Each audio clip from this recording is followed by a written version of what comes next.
Science के, मैं 3 घंटे ऐसे गवा के आई हूँ। पैसे मांग रहे हैं रीचेकिंग के। अगर रीचेकिंग के लिए 1000 रुपए के मेरे माँ बाप दे सकते ना, तो मैं प्राइवेट स्कूल में खुद पढ़ सकती थी। मुझे जरूरत नहीं थी घर में जाके बर्तन मांजने की।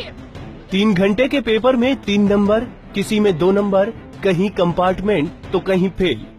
10वीं के रिजल्ट में हरियाणा शिक्षा बोर्ड ने जो लापरवाही भरा कारनामा किया, उसने बोर्ड की खूब फजीहत की। लेकिन उस कारनामे पर मिट्टी डालने के लिए जो रिवाइज्ड रिजल्ट जारी किया गया, उसकी पोल ये स्कूली बच्चियां खोल रही हैं। जैसे कहना चाहते कि हमारी शिफ्ट हमारे सामने खुलवाओ। अगर हम गलत है तो हम मानते कि हमने कुछ नहीं किया। सिर्फ 3 मार्क्स देने का कोई हक नहीं है उनको। सिर्फ 3 मार्क्स में 3 घंटे में सिर्फ 3 मार्क्स किए हैं। 3 घंटे में बहुत कुछ कर सकता है। कहते हैं ना, दुनिया बदलने के सिर्फ 1 सेकंड लगते हैं। कैथल स्कूल की सोनिया अकेली नहीं है जिसकी ये शिकायत है।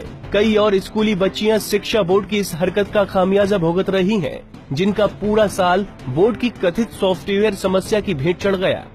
मेरा नाम प्रिया शर्मा है और मेरी मम्मी चक्की चला के सबका गुजारा कर रही है। ठीक है, माना चाचा और कमाते हैं बाहर है, फिर हम मेरे पापा बाहर रहते हैं और मेरी मम्मी हमें पढ़ाती है। दिन रात हम 7 बजे घर जाके मम्मी पापा की शक्ल देखते थे। ऐसे कि हम साइंस और मैथ में कुछ नहीं करके 2-3 नंबर दे रखे हमें आगे अगर नहीं पढ़ाया हमारे पेरेंट्स ने। हम 4 बहनें हैं। अब एक विकल्प पेपर की रीचेकिंग का है, जिसके लिए हर पेपर के लिए 1000 रुपए चुकाने होंगे। लेकिन गरीब घरों की बच्चियों के लिए ये मुमकिन नहीं।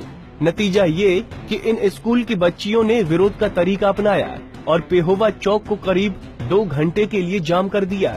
इस दौरान शिक्षा अधिकारियों की भी नींद टूटी। वो मौके पर पहुंचे और बच्चियों को समझाने की कोशिश में जुट गए। रिजल्ट दोबारा आने से हम फेल हो गए हैं, उनकी लिस्ट लेके उनका चेक कराया जाएगा। भिवानी बोर्ड भेजा जाएगा उनकी अपील को, फिर वहाँ से उसको चेक कराया जाएगा। उनके 1100 रुपए। चलो अभी तो हम उससे अपील करेंगे बोर्ड से कि इन बच्चों का अपनी तरफ से अपील करेंगे, इन बच्चों का किया जाए, इनके ऐसे कंप्लेंट आई है।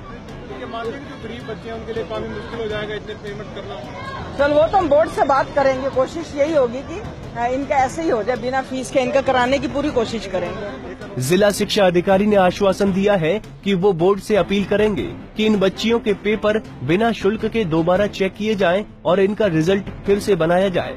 इस आश्वासन के बाद बच्चियां कुछ शांत जरूर हुई, लेकिन शिक्षा बोर्ड एक बार फिर फजीहत के दलदल में है। बोर्ड की इतनी बड़ी लापरवाही इन बच्चियों के साथ किसी मजाक से कम नहीं है। कैथल से जोगिंदर कुंडू, पंजाब केसरी टीवी।